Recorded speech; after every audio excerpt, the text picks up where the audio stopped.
सुंदर होती, सुलक्षणी होती आणि पतिनिष्ठ होती. त्यांना एकूण 8 अपत्ये होती, 7 पुत्र आणि त्यांच्यानंतर झालेली एक कन्या. राजा राणीने कन्येचे नाव श्यामबाला ठेवले होते. एकदा देवीच्या मनात आले, आपण राजाच्या राजप्रसादी राहावे.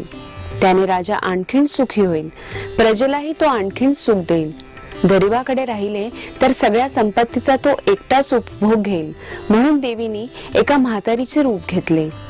फाटकी वस्त्रे ल्यायली, आधारासाठी काठी घेतली आणि काठी टेकत टेकत ती राणीच्या महलाच्या दाराशी आली. तिला पाहताच एक दासी पुढे आली. तिने म्हातारीला विचारले, कोण ग बाई तू? कुठून आलीस? काय काम काढलंस? तुझं नाव काय? गाव काय? काय हवं तुला? म्हातारीचे रूप धरलेली श्री महालक्ष्मी म्हणाली, माझं नाव कमलाबाई, द्वारकेला राहते मी. तुझ्या राणीला भेटायला आले. कुठे आहे ती? दासी म्हणाली,